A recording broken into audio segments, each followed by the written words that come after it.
Guess what? Next week, we're hitting a big cultural shift. We're hitting the new year, 2026. How's that even possible? But with the new year, always comes a societal shift towards excitement and goal keeping and new beginnings and all the things that come with the new year. And today I really want to put a lot of intention into goal setting for the new year in our homes.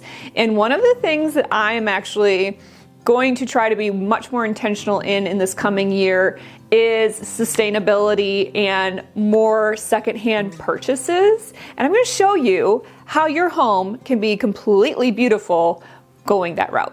Now, I am Sarah. Welcome to Grace in My Space. If you are new to my channel, thank you so much for stopping by. I love all things home, DIY, home remodeling, room makeovers, but I especially love the most budget-friendly options.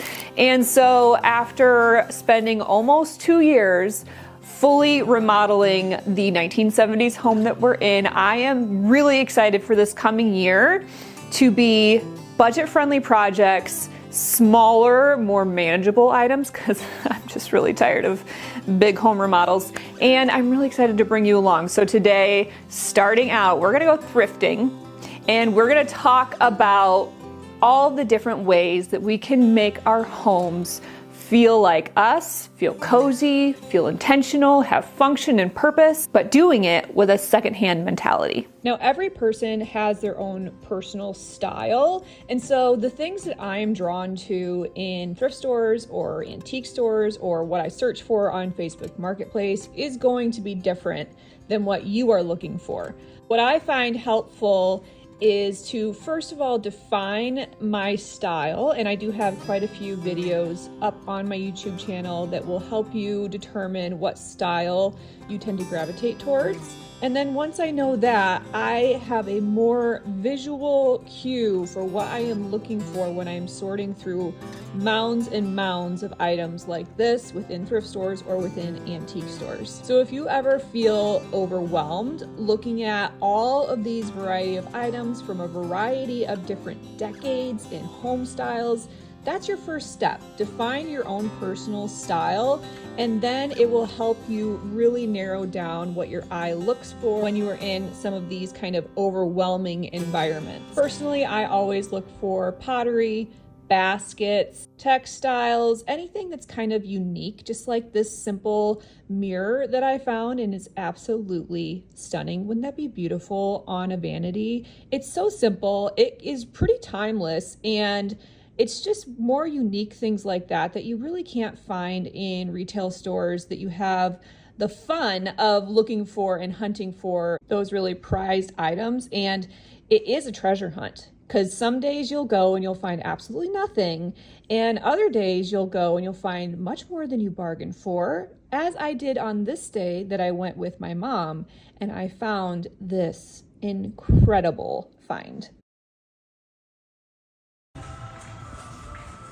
What'd you find, my dear?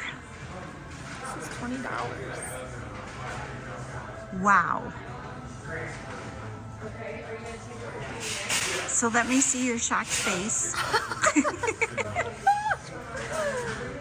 Oh my goodness. Well, you have to buy that. Where would I put this though? I don't know, but you'll find a place. You gotta look it up.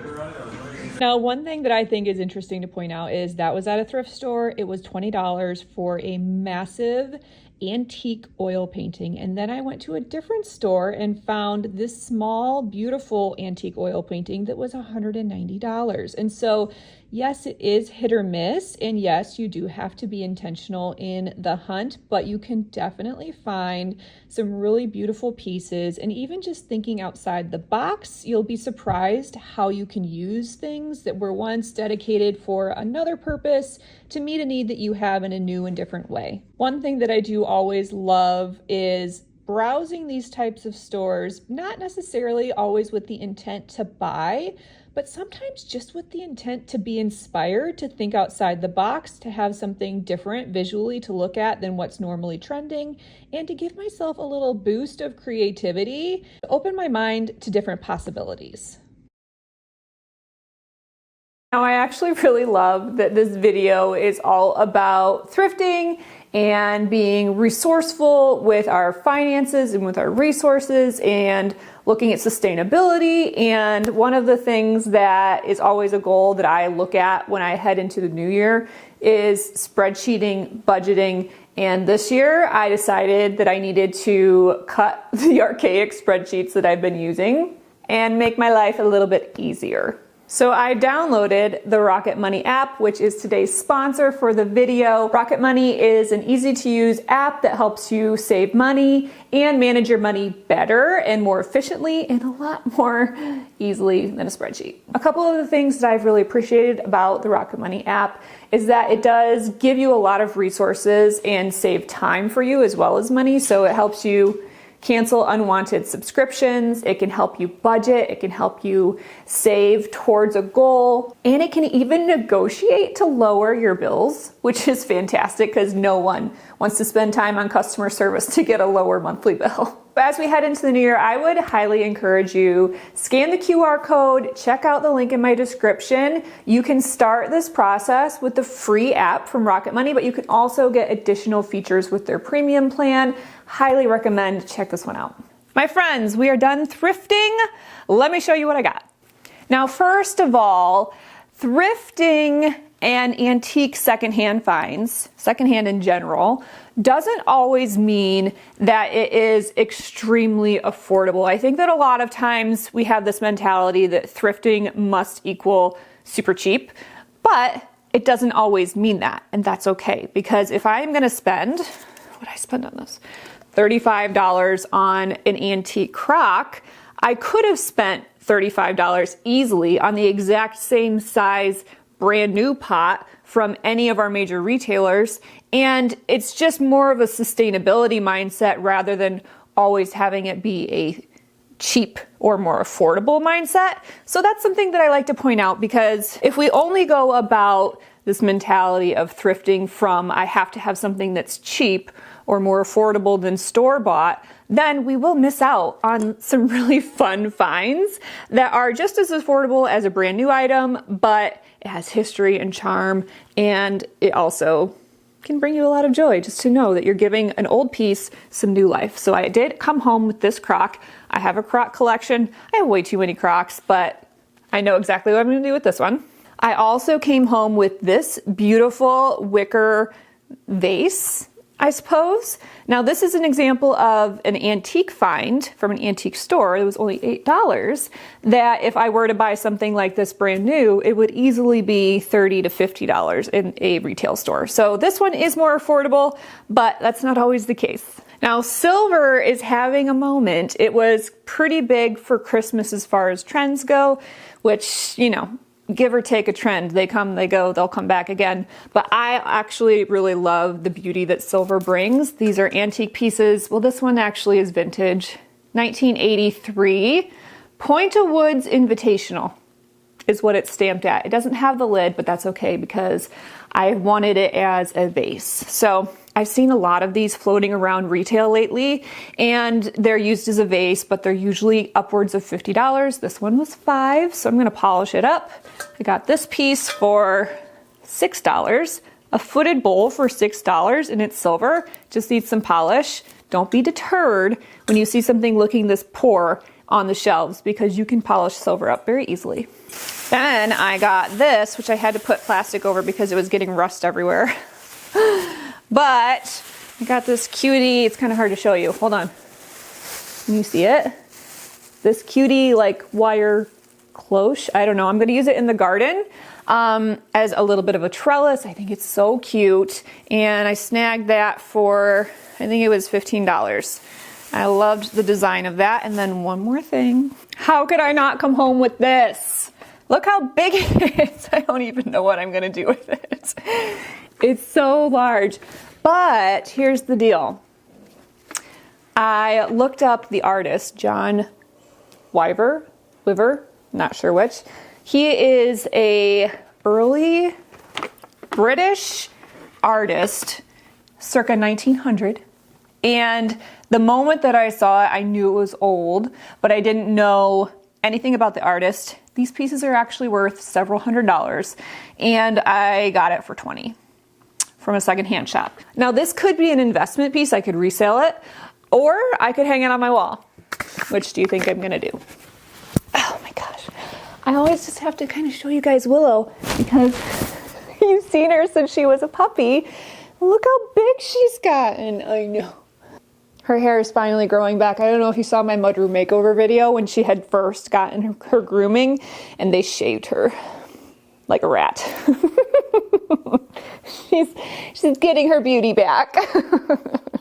Now let's get to work styling the items that I brought home. Obviously, these silver pieces really needed some polishing, and if you have never polished silver before, there are a lot of different options for polishing silver. I like to just use a silver polish. I think it's fast, it's clean, it's easy, and while antique silver can't always be polished to perfection, it definitely does shine up. Now, one thing I want to show you with a footed bowl is look at it here on a lower level and then look at it here on a shelf up above. A footed bowl deserves to be elevated for the full impact of its beauty and to be able to see the entire piece. Just a little tip.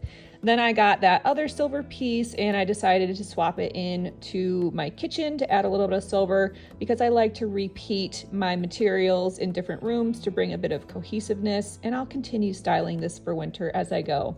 I did also find this antique pestle that I forgot to show you. I even forgot I bought it. I have a collection and it goes so perfectly on the shelf here. It's so cute in such a unique shape. Then I headed down to the basement. I took down the spring piece of artwork that I literally keep up every single month of the entire year. And I thought, you know what, for the winter, it's probably better to put this beautiful antique painting up. And then I used that vintage basket that I found, tried a couple of different options, and ended up with these beautiful magnolia stems that will work perfectly for the winter season. Now this antique painting, like I said, I purchased it for $20. They can sell for $400 to $500. That was a bit of a diamond in the rough find, not your typical find, but it is fun when you do come across something that beautiful and that unique. And then I swapped my pots for my vintage crock to bring a bit more cohesiveness of my crock collection throughout the rest of the house.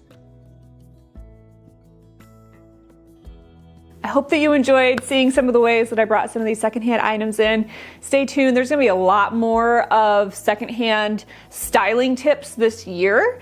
I think it's just so fun to reimagine what somebody else has discarded. Not only is it sustainable, but most of the time you can do it more affordably than buying retail. Now I've talked this whole video about affordability, sustainability, thrifting, secondhand items, but I am still going to purchase new items every now and then. This year I just really want to be a lot more intentional with what I'm doing in regular retail versus being able to find it secondhand for a more sustainable option. So you can see lots more of this to come, and I hope it inspires you. Get out there, hit your thrift stores up, go to antique stores, search Facebook Marketplace. There's so many resources, garage sales, estate sales, and have fun treasure hunting.